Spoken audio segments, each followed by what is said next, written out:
तो हेलो दोस्तों, कैसे हो आप सब। उम्मीद करते हैं आप लोग अच्छे होंगे और अच्छे से आप लोग स्टडी कर रहे होंगे। तो इस वीडियो में हम लोग देखने वाले हैं क्लास 12 का सब्जेक्ट मैथ्स का वीकली टेस्ट का जो आज एग्ज़ाम हुआ, आज यानी 13/9/2024 को। उसका हम लोग सोल्यूशन देखने वाले हैं, यानी आंसर की बोल सकते हो। इसमें फुल मार्क्स आप लोग का था 40 और यहाँ पर 90 मिनट का समय दिया गया था। तो चलिए देर न करते हुए स्टार्ट कर देते हैं। और हाँ, आपको बता दें कि इसमें हम लोग ऑब्जेक्टिव सब्जेक्टिव दोनों को देखने वाले हैं, ठीक है। तो चलिए देर न करते हुए स्टार्ट कर देते हैं। लेकिन उससे पहले आपको बता दें कि अगर आपको इसका PDF चाहिए तो आप टेलीग्राम ग्रुप में जुड़ जाइएगा। टेलीग्राम ग्रुप का लिंक आपको नीचे डिस्क्रिप्शन में मिल जाएगा, ठीक है। तो टेलीग्राम में जुड़ना इसलिए भी आवश्यक है क्योंकि यूट्यूब अभी आपको कभी कभी नोटिफिकेशन नहीं भेजता है वीडियो का। तो हम टेलीग्राम ग्रुप में वहाँ वीडियो का लिंक शेयर कर देते हैं, तो वहाँ से आप लोग क्या कर सकते हो, देख सकते हो, ठीक है। तो इसीलिए टेलीग्राम ग्रुप में जुड़ जाइएगा। अगर आप लिंक से ज्वाइन नहीं हो पा रहे हो बाय द वे, तो आप टेलीग्राम में जाइए, वहाँ पर सर्च मारिएगा मैथमेटिक्स टीम, जो आपको इस वीडियो के नीचे लिखा हुआ देखने को मिल जाएगा, ठीक है। तो वहाँ से भी आप ज्वाइन हो सकते हो। आइकन आपका यहाँ जो राइट साइड के कॉर्नर में दिख रहा है ना, यहाँ पर राइट साइड के कॉर्नर में ओ सा आइकन दिखेगा, तो वहाँ से जाकर के आप क्लिक करके ज्वाइन हो सकते हो। चलिए स्टार्ट करते हैं। सेक्शन ए में 10 क्वेश्चन, 2-2 नंबर का, तो 20 नंबर हो जाता है। एकदम सोल्यूशन बताएंगे बढ़िया से। चलिए आइए क्वेश्चन नंबर 1 क्या बोल रहा है। Minimum value of the function F x बराबर मोड ऑफ एक्स, जहाँ एक्स बिलोंग कर रहा है रियल नंबर पर, ठीक है। तो देखिए मोड ऑफ एक्स ये कभी नेगेटिव होता है कि ये हमेशा पॉजिटिव होगा या तो जीरो होगा। मतलब जीरो आएगा या तो जीरो से बड़ा आएगा। जैसे मान लीजिए मोड ऑफ -5, तो ये हमेशा पॉजिटिव वैल्यू देगा, 5 देगा। कभी भी ये नेगेटिव नहीं देगा। मान लीजिए मोड ऑफ -6, तो कितना देगा, 6 देगा। मतलब ये हमेशा आएगा तो या तो जीरो आ जाएगा। मान लीजिए यहाँ जीरो रख दीजिए, तो क्या देगा, जीरो देगा। मतलब हमेशा जीरो आएगा या तो जीरो से बड़ा आएगा, कभी भी नेगेटिव नहीं आएगा। तो इसलिए mode of x is greater than zero. तो यहाँ पर देखिए मिनिमम वैल्यू कितना है, जीरो। अब मैक्सिमम वैल्यू पूछेगा तो मैक्सिमम वैल्यू हम नहीं जानते हैं। क्यों नहीं जानते हैं? क्योंकि देखिए यहाँ बोल रहा है जीरो से बड़ा, तो जीरो से बड़ा मैक्सिमम कहाँ तक जाएगा, अनंत तक जा सकता है। तो इसलिए यहाँ पर मिनिमम ही पूछा है, तो मिनिमम क्या हो जाएगा, जीरो। यानी ऑप्शन नंबर आपका सी हो जाएगा करेक्ट। नेक्स्ट वन आइए क्वेश्चन नंबर 2। क्वेश्चन नंबर 2 में क्या बोल रहा है, यदि एक्स बराबर दिया गया है, वाई बराबर दिया गया है, तो dy/dx क्या होगा, ठीक है। यानी इफ एक्स बराबर 4t, वाई बराबर 4/t, देन dy/dx। तो कल जब हम बता रहे थे क्वेश्चन आप लोगों को इंपॉर्टेंट क्वेश्चन, तो वहाँ पर बताए थे कभी भी अगर पैरामेट्रिक फॉर्म आ जाए तो अलग अलग हम लोग को डिफ्रेंशिएट करना रहता है। तो चलिए अलग अलग कर दीजिए। एक्स बराबर कितना दिया है, तो एक्स बराबर 4t दिया है ना, तो इसको डिफ्रेंशिएशन करना है किसके रिस्पेक्ट में, तो जो पैरामेट्रिक यहाँ पर दिया रहेगा t या तो फिर ये। तो चलिए यहाँ पर डिफ्रेंशिएट कर दीजिए। तो dx/dt इज इक्वल टू क्या हो जाएगा, 4। t का करेंगे 1, तो गुना में 1 लिखे ना लिखे कोई फ़र्क नहीं पड़ेगा। अब y बराबर क्या है, 4/t, तो इसको डिफ्रेंशिएट कर दीजिए। तो dy क्या हो जाएगा, dy/dt इज इक्वल टू क्या हो जाएगा, 4 कॉन्स्टेंट बाहर निकाल दीजिए तो बचेगा 1/t। 1/t का करेंगे तो -1 क्या हो जाएगा, t²। अब हम लोग को चाहिए dy/dx, तो अगर dy/dx आप लोग को चाहिए तो क्या कर दीजिए, dy/dt और अपॉन dx/dt, तो यहाँ पर रख दीजिए। dy/dt कितना है, -4 अपॉन में t², -4 अपॉन t²। और यहाँ पर कितना दिया है, dx/dt, तो dx/dt दिया हुआ है आप लोगों को 4। तो यहाँ पर क्या हो जाएगा, बटे में 4 डालेंगे। बटे में अगर 4 डालेंगे तो कुछ नहीं, नीचे में 1 है तो इसको भागा है तो गुना में बदल दीजिए। तो क्या हो जाएगा, -4 अपॉन t² और इंटू में 1/4। तो 4 कैंसिल हो जाएगा तो बचेगा क्या, तो -1 अपॉन t²। यानी आप लोग देख लीजिए ऑप्शन नंबर कौन सा हो जाएगा करेक्ट, तो ऑप्शन नंबर बी हो जाएगा ना, option number B. Next one आइए। हाँ, तो अगला क्वेश्चन क्या बोल रहा है, क्वेश्चन नंबर 3। एक वृत्त की त्रिज्या r बराबर 6 सेंटीमीटर है, पर r क्या सापेक्ष क्षेत्रफल की परिवर्तन की दर है। मतलब यहाँ हम इंग्लिश में पढ़ेंगे the rate of change of area, यानी DA rate of change of area. कल भी यही क्वेश्चन बताए थे, rate of change of area बटे विथ रिस्पेक्ट टू रेडियस, तो dr कब, जब r बराबर 6 दिया है। तो बताइए यहाँ एरिया पूछ रहा है तो किसका बात हो रहा है, सर्कल का बात हो रहा है क्या। तो सर्कल का एरिया क्या होता है, πr²। तो यहाँ पर रख दीजिए πr² डिवाइडेड बाय dr, है ना। इसको डिफ्रेंशिएट कर दिए तो पाए तो कॉन्स्टेंट इंटू r² का करेंगे तो 2r, r² का क्या हो जाएगा 2r। और फिर r का करेंगे r के रिस्पेक्ट में तो क्या हो जाएगा 1। तो 1 को गुना में लिखे या ना लिखे कोई फर्क नहीं पड़ेगा। पाई इंटू 2 इंटू r कितना दिया हुआ 6, तो गुना कर दीजिए तो कितना हो जाएगा 12 पाई, क्या हो जाएगा 12 पाई। यानी ऑप्शन नंबर आपको देख लेते हैं कौन सा हो जाएगा, ऑप्शन नंबर बी, ठीक है। नेक्स्ट वन आइए। क्वेश्चन नंबर 4 में क्या बोल रहा है, किस बिंदु पर रेखा इतना वक्र y स्क्वायर बराबर 4x की स्पर्श रेखा है। तो इंग्लिश में थोड़ा पढ़ लेते हैं। द लाइन y बराबर x+1, मान लीजिए कोई लाइन है, ठीक है, is tangent to the curve y square बराबर 4x। मान लीजिए ये कर्व है वाई स्क्वायर बराबर 4x। तो बोल रहा है कि कौन पॉइंट पर पास हो रहा है, मतलब यहाँ दोनों जो है सो कौन पॉइंट पर मिल रहा है। तो हम जान रहे हैं कि अगर दोनों जिस पॉइंट पर मिल रहा होगा उस पॉइंट को सेटिस्फाई करेगा दोनों इक्वेशन। मान लीजिए कोई लाइन है तो इस पर जितना भी पॉइंट होगा, सभी पॉइंट मान लीजिए 1 और 2 है, तो इस इक्वेशन को सेटिस्फाई करेगा। इस लाइन का जो इक्वेशन होगा, तो इस लाइन का जो इक्वेशन होगा, अगर यहाँ मान लीजिए कोई पॉइंट है, यहाँ मान लीजिए कोई पॉइंट है, यहाँ पॉइंट है, तो ये सारा पॉइंट उस इक्वेशन को सेटिस्फाई करेगा, इस लाइन के इक्वेशन को। तो उसी तरह जहाँ मिल रहा होगा दोनों उस पॉइंट का सेटिस्फाई करेगा। तो चलिए पॉइंट में पुट कर दीजिए। तो दोनों इक्वेशन को सेटिस्फाई करना पड़ेगा, तो इसमें भी डालना पड़ेगा और इसमें भी डालना पड़ेगा। क्यों? क्योंकि दोनों एक ही पॉइंट पर मिल रहा है, तो दोनों इक्वेशन को सेटिस्फाई करेगा। तो चलिए हम पुट कर देते हैं। पहले यहाँ पर पुट करिए। तो y बराबर कितना है 2 इज इक्वल टू x का मान कितना है, x होता है शुरू वाला, y होता है बाद वाला, ठीक है। तो यहाँ पर पुट करिए 1 + 1, 2 बराबर 2 तो आया, 2 बराबर 2 आया। अब इसमें भी पुट करिए, तो इसमें पुट करिएगा तो y की जगह 2 का स्क्वायर इज इक्वल टू 4 × 1। तो यहाँ क्या हो जाएगा 2 का स्क्वायर 4 इज इक्वल टू 4। हाँ, ये भी इक्वल आ गया, मतलब ऑप्शन नंबर आपका ये ही करेक्ट हो जाएगा, ठीक है। बाकी आप लोग चेक करके देख लीजिए, वो सब करेक्ट नहीं आएगा। नेक्स्ट वन आइए, क्वेश्चन नंबर 5। तो क्वेश्चन नंबर 5 में क्या बोल रहा है, इंटीग्रेशन करना है cos x का। तो cos x का इंटीग्रेशन क्या होता है, तो cos x का इंटीग्रेशन होता है sin x। हम ट्रिक से बताए थे ना, cos x का कपल sin x। तो यहाँ पर क्या हो जाएगा sin x और प्लस में c। नेक्स्ट वन आइए, क्वेश्चन नंबर 6। इसको कैसे सॉल्व करेंगे, तो यहाँ पर देखिए इसको ऐसा लिखते हैं, यहाँ लिख सकते हैं 1/sin स्क्वायर एक्स इंटू में क्या हो जाएगा cos स्क्वायर x dx। यही चीज़ दिया हुआ है एक्चुअल में।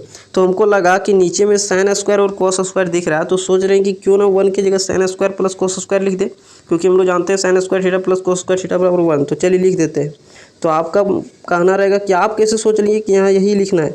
तो हम बोलना चाह रहे हैं कि अगर नीचे में अगर sin square x cos square दिख रहा है तो क्यों नहीं लिख सकते sin स्क्वायर एक्स, ताकि कुछ चीज़ कट जाएगा। इससे लिखने से फ़ायदा यही हो रहा है cos स्क्वायर एक्स, ताकि उसको हम लोग आसानी से इंटीग्रेट कर सकें। अब अलग अलग कर दीजिए, इसको अलग बांट दीजिए इधर, इसको अलग इधर बांट दीजिए, ठीक है। तो यहाँ पर क्या हो जाएगा, जैसे ही अलग अलग बांटोगे तो यहाँ पर तो जगह थोड़ा कम है, तो अलग अलग बांटोगे ना, तो इस एक तरफ साइन कट जाएगा, तो बचेगा केवल 1/cos square x, 1/cos square x. अब प्लस फिर क्या हो जाएगा cos स्क्वायर एक्स, और फिर इधर cos स्क्वायर कट जाएगा, तो 1/sin स्क्वायर एक्स कट जाएगा। आप लोग एक चीज़ यहाँ पर ध्यान से देख रहे होंगे, क्या चीज़, कि स्लोप ऑफ टेंजेंट आप लोगों के सिलेबस में नहीं था, लेकिन यहाँ पर स्लोप ऑफ टेंजेंट से क्वेश्चन दे दिया गया है। खैर आप लोग का फाइनल एग्जाम में वैसा क्वेश्चन नहीं आएगा, ठीक है, जो सिलेबस में रहेगा वही वाला आएगा, ठीक। यहाँ पर थोड़ा पता नहीं कैसे छाप दिया। चलिए 1/cos स्क्वायर एक्स क्या हो जाएगा sec स्क्वायर एक्स प्लस में 1/sin स्क्वायर एक्स क्या हो जाएगा कोसेक स्क्वायर एक्स, यही ना, और इंटू में dx। अब स्क्वायर देने का काम कौन करता है, टेन करता है, या तो कोट करता है, लेकिन यहाँ किसका कपल है, टेन का, तो इसीलिए यहाँ पर 10x हो जाएगा। या तो डायरेक्ट आप इंटीग्रेशन जानते हो, कोसेक स्क्वायर एक्स है, तो स्क्वायर देने का काम कौन करता है, या तो 10 या तो कोट, लेकिन कोसेक किसका कपल है, कोट का। तो यहाँ पर क्या हो जाएगा कोट x हो जाएगा, और इंटीग्रेशन में बाद में c डालना है। अब देखिए यहाँ पहले से प्लस है, लेकिन इंटीग्रेशन में बाद में c आता है, इसलिए माइनस, तो प्लस माइनस माइनस, तो 10x minus cot x plus c। देख लेते हैं 10x minus cot x plus c, यानी ऑप्शन नंबर क्या हो जाएगा बी हो जाएगा, ठीक है। नेक्स्ट वन आइए, sec x इंटू 10x, पीछे का माजरा है, तो पीछा कौन नहीं छोड़ता है, ट्रिक बताए थे, पीछा कौन नहीं छोड़ता है, तो या तो sec या तो cosec, लेकिन यहाँ क्या दिख रहा है sec दिख रहा है ना, तो यहाँ sec हो जाएगा, तो sec x प्लस c, यानी ऑप्शन नंबर क्या हो जाएगा बी नंबर। नेक्स्ट वन आइए, क्या बोल रहा है, वाई स्क्वायर बराबर 4x का बिंदु इतना से होकर जाने वाली अभिलंब है। तो हम इंग्लिश जब तक नहीं पढ़ेंगे तब तक आपको समझा भी नहीं सकते। The normal to the curve y square बराबर क्या है 4x, ठीक है, पासिंग थ्रू इतना, ठीक है। तो अगर कोई कर्व इस पर पास हो रहा है तो उसको इक्वेशन को सेटिस्फाई करेगा। तो आप डायरेक्ट सेटिस्फाई करवा के दिखा लीजिए, चलिए सेटिस्फाई करवाइए। तो ये तो सेटिस्फाई करेगा ही करेगा, इस पॉइंट को भी सेटिस्फाई करेगा और लाइन को भी सेटिस्फाई करेगा, तो ये तो सेटिस्फाई करना तय है। अब ये सब लाइन को भी सेटिस्फाई करा के आप दिखा सकते हो, ठीक है, एक एक करके, तो हो जाएगा आपको ऑप्शन नंबर 1। चलिए करा के दिखा देते हैं। इसमें रखिए ऑप्शन नंबर 1 में। तो x का मान 1, y का मान 2 इज इक्वल टू क्या हो जाएगा 3। तो देखिए 3 बराबर 3 आ गया। मतलब ये जो पॉइंट है, ये पॉइंट वो इस कर्व से भी पास हो रहा है।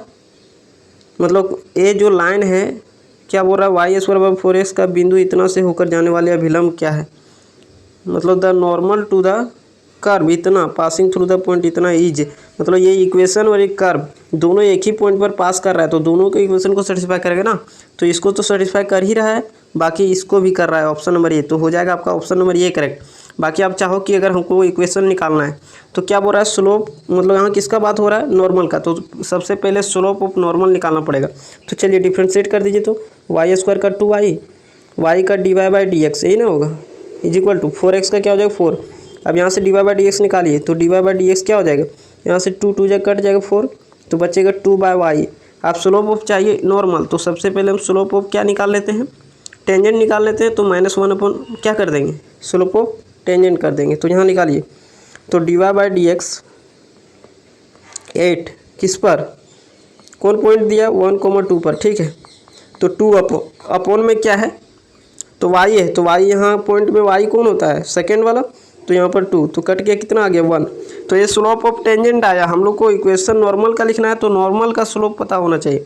तो -1 अपॉन स्लोप ऑफ टेंजेंट, तो कितना आया, ओवरऑल -1 आया। तो याद रखिएगा स्लोप कितना है, -1 आया। और इक्वेशन हम लोग निकालने जानते हैं, किसी भी पॉइंट अगर दिया हुआ तो y - y1 is equal to slope of, जिसका इक्वेशन निकालना हो तो स्लोप कितना -1 इंटू x - x1। इसको सॉल्व कर दीजिए। तो यहाँ पर y - 2 is equal to -x और क्या हो जाएगा प्लस में 1। तो इसको इधर भेज दीजिए। तो क्या हो जाएगा x + y -2। अच्छा -2 को राइट साइड भी भेज सकते हो, और प्लस में इज इक्वल टू क्या है 1, ठीक है। तो x + y is equal to क्या हो जाएगा, -2 को उधर भेज दीजिए तो हो जाएगा +2, और +2 और 1 कितना हो जाएगा 3, यानी ऑप्शन नंबर ये हो जाएगा करेक्ट।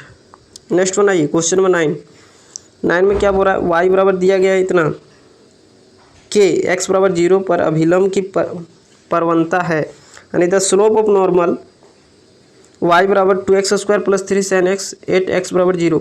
यहाँ पर क्या है ना, क्वेश्चन आप लोग को स्लोप ऑफ टेंजेंट नॉर्मल से भी दे दिया है। आपका एग्जाम में जो होगा फाइनल एग्जाम, वहाँ पर slope of tangent normal syllabus में हटा दिया है, पता नहीं यहाँ पर आप लोगों को कैसे दे दिया, ठीक है। चलिए इसको देख लेते हैं। तो यहाँ पर क्या हो जाएगा, इसको क्या करने बोल रहा है, स्लोप ऑफ नॉर्मल निकालने बोल रहा है, ठीक है। तो सबसे पहले डिफ्रेंशिएशन करना पड़ेगा। तो dy/dx इज इक्वल टू क्या हो जाएगा, dy/dx is equal to differentiate कर दीजिए। तो 2 2 जब 4x हो जाएगा, और प्लस 3 साइन का क्या हो जाएगा, डिफ्रेंशिएशन cos x हो जाएगा, यही ना होगा। अब इसको क्या कर दीजिए, स्लोप ऑफ नॉर्मल पूछ रहा है, स्लोप ऑफ टेंजेंट पहले निकाल लेते हैं। तो dy/dx 8 किस पर, तो 8x बराबर 0 पर, ठीक है। तो यहाँ पर क्या कर दीजिए 4 × 0 + 3 और इंटू cos 0। तो cos 0 का मान कितना होता है, ये तो पूरा 0 हो जाएगा। cos 0 का मान होता है कितना 1, तो 3 × 1 यानी 3। तो ये स्लोप ऑफ टेंजेंट आया। यहाँ क्या पूछ रहा है नॉर्मल, तो -1 अपॉन स्लोप ऑफ टेंजेंट कितना है 3, तो -1/3 आ जाएगा option number D. Next one आइए, क्वेश्चन नंबर 10, x बराबर क्या दिया थीटा, मतलब ये cos थीटा, ये भी पैरामीट्रिक फॉर्म है। अगर x और y अलग अलग दिया हो तो ये पैरामीट्रिक फॉर्म, तो अलग अलग डिफ्रेंशिएट कर दीजिए। तो यहाँ पर t नहीं दिया, यहाँ पर क्या दिया थीटा, तो उसके रिस्पेक्ट में डिफ्रेंशिएट कर दीजिए। तो dx बटे में क्या हो जाएगा d थीटा, यही ना होगा, इज इक्वल टू ये कॉन्स्टेंट बाहर निकाल दीजिए, cos का हो जाएगा -sin। तो यहाँ पर -sin थीटा लिख देते हैं, कोई दिक्कत नहीं।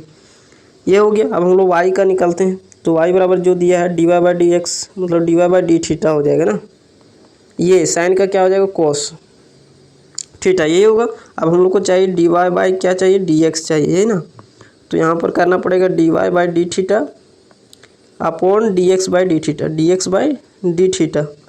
तो चलिए dy/d थीटा क्या दिया हुआ है, a cos थीटा, यही ना निकाल के रखे हुए हैं, cos थीटा और डिवाइडेड बाय dx/d थीटा क्या है, -a sin theta, -a sin theta. ये तो कैंसिल हो जाएगा, cos बाय sin हो जाएगा cot, और माइनस है तो माइनस में cot, यानी ऑप्शन नंबर क्या हो जाएगा बी।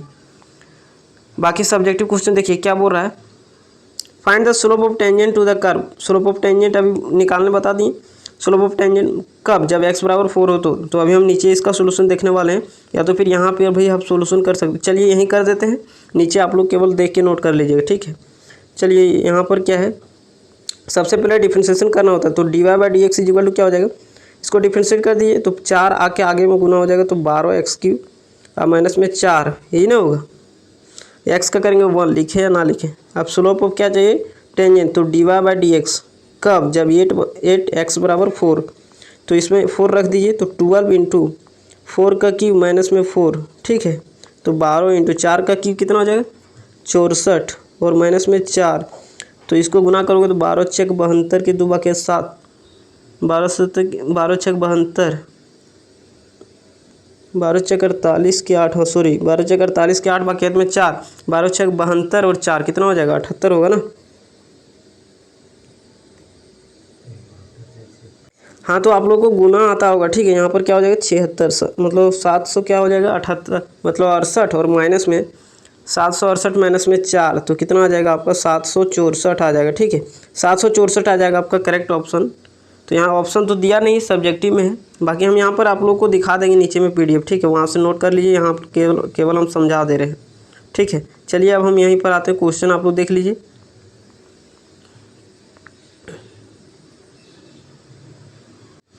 हाँ तो चलिए देखिए, क्वेश्चन नंबर 11 तो बता दिए क्या करना है। सबसे पहले जो दिया है उसको लिख देना है, डिफ्रेंशिएट करना है। स्लोप ऑफ टेंजेंट पूछा है तो dy/dx एट x = 4, तो यहाँ पर रख देना। यही बात तो अभी हम पीछे बताए ना, तो ये क्वेश्चन तो हो गया कंप्लीट। 12 नंबर में क्या बोल रहा था, इसको इंटीग्रेशन करना है, तो हम लोग को जड़ मानना होता है, तो जड़ उसी को मानना है जिसका DC मतलब डिफ्रेंशिएशन अगल बगल ऊपर नीचे कहीं ना कहीं दिखे, कहीं ना कहीं सेट हो, तो उसी को हम लोग क्या करते हैं, जड़ मानते हैं, ठीक है। तो देखिए यहाँ नहीं लग रहा है कि tan इनवर्स x का डिफ्रेंशिएशन सेट है, कुछ नहीं गुना में 1 है, तो 1/1 + x², किसका DC होता है tan इनवर्स x का। तो जिसका DC सेट हो, जो DC है उसको नहीं जड़ मानना है, जिसका DC सेट हो।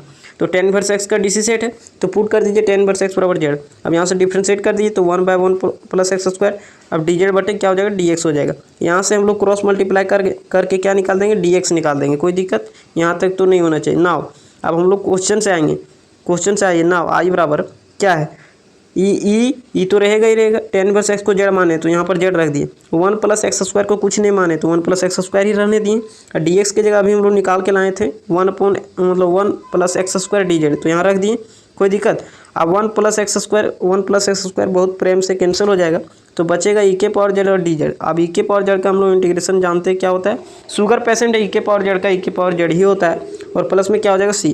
आखिर हम लोग जड़ माने क्यों थे, इंटीग्रेशन करने के लिए।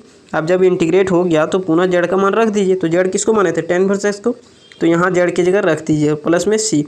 अब आइए नेक्स्ट वन, क्वेश्चन नंबर 13।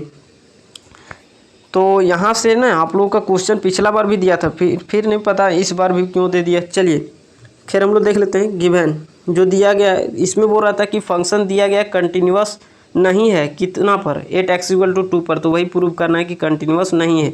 तो चलिए हम लोग कर लेट x = a = 2, क्यों, क्योंकि देख लिए राइट साइड में क्या दिया हुआ है, 2 दिया हुआ, मतलब 2 का फंक्शन दिया हुआ है, तो 2 पर ही चेक करना है, ठीक है।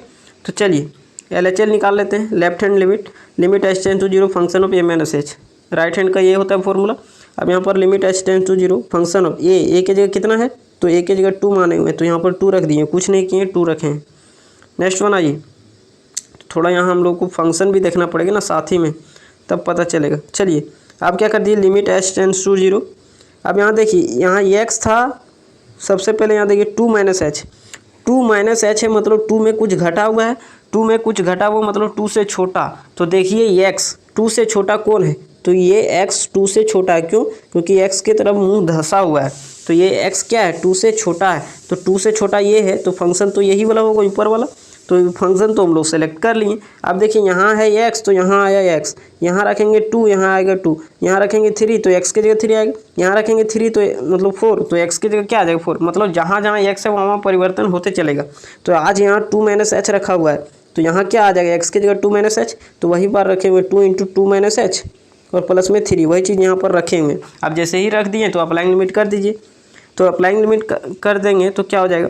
तो इसका कहने का मतलब है जब तक आप लिमिट अप्लाई नहीं किए हो तब तक हमको लिखते चलो, जैसे ही आप लिमिट अप्लाई कर दोगे तो हमको लिखना बंद कर देना है। तो चलिए इसको लिखना बंद कर दिए और लिमिट अप्लाई कर दिए, तो h की जगह क्या रखना 0, तो 2 × 2 - 0 अब +3, तो यहाँ क्या हो जाएगा 4 + 3 यानी 7, तो LHL आ गया।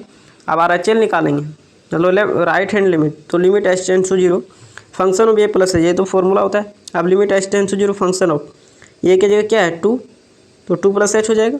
यहाँ तक कोई दिक्कत नहीं।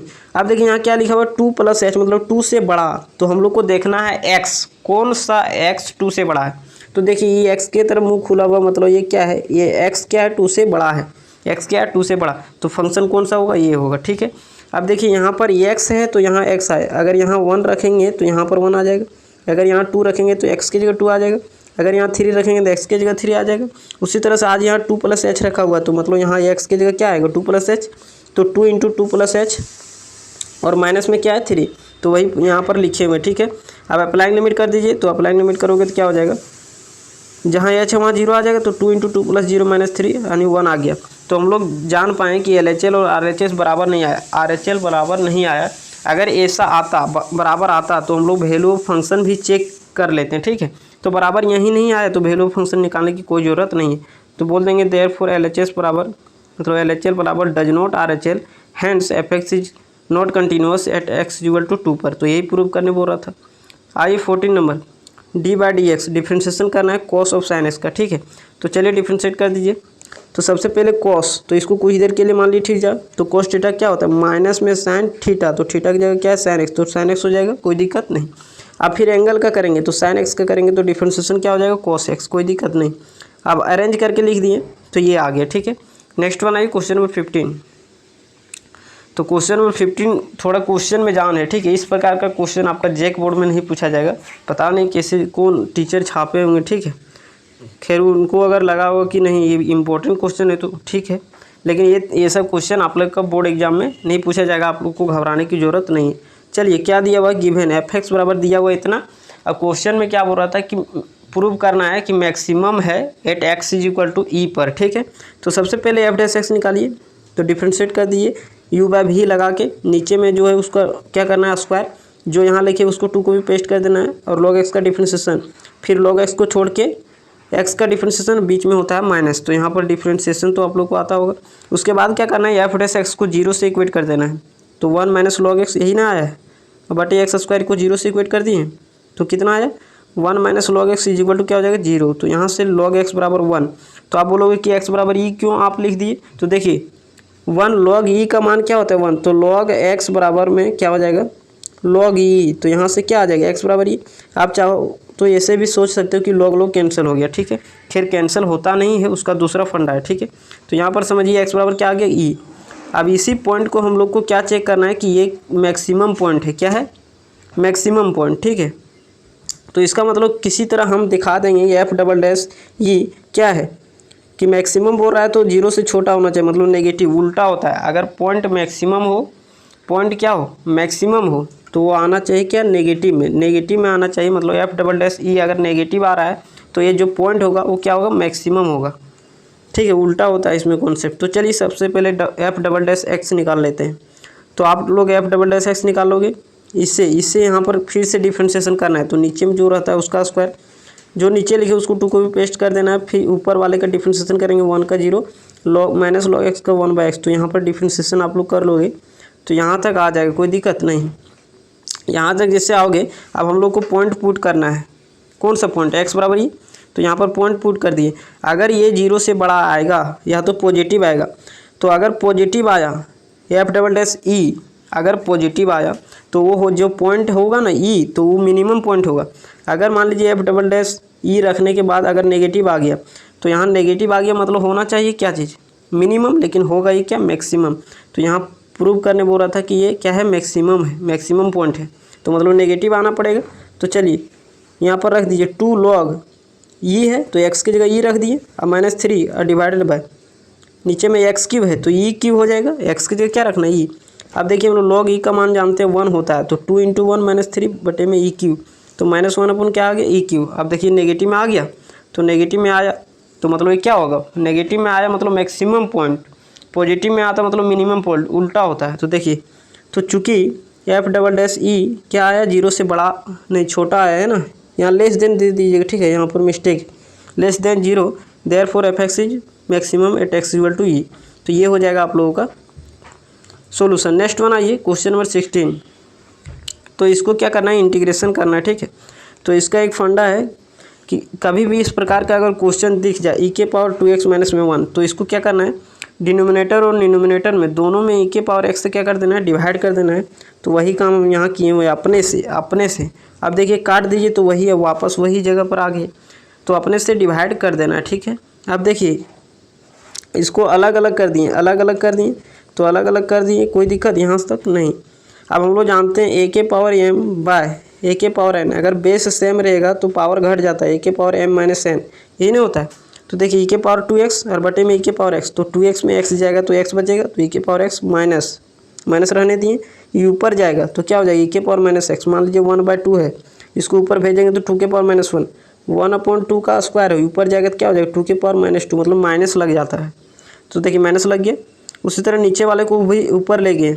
अब हम लोग एक प्रॉपर्टी जानते हैं कि अगर नीचे का डायरेक्ट डिफरेंशिएशन ऊपर में बैठा हुआ हो, मान लीजिए यहाँ पर क्या है, कोई भी फंक्शन है उसका डिफरेंशिएशन डायरेक्ट ऊपर में बैठा हुआ हो, तो हम लोग इसका इंटीग्रेशन लिखते हैं log f(x) है यहाँ, log और f(x) जिसका DC सेट हो और प्लस में c, या तो फिर आप z मान करके भी बना सकते हो। नीचे का देखिए DC ऊपर में सेट है तो नीचे वाले को z मान करके भी बना सकते हो, इससे कोई दिक्कत नहीं है।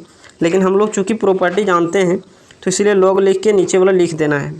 तो अगर आप log लिख के नीचे वाला लिख रहे हो तो ये फॉर्मूला आप लोग को लिख देना पड़ेगा, ताकि टीचर को पता चल जाए कि हाँ ये जानता है, इसलिए ये डायरेक्ट लिखा हुआ है, और नहीं तो फिर आप लोग को z मान के बनाना पड़ेगा, ठीक है।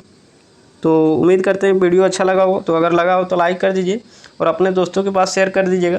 चैनल पर नहीं हो तो चैनल को सब्सक्राइब करके रख दीजिएगा, ताकि आप लोगों को अगला वीडियो का नोटिफिकेशन मिल सके। चलिए मिलते हैं अगले वीडियो में।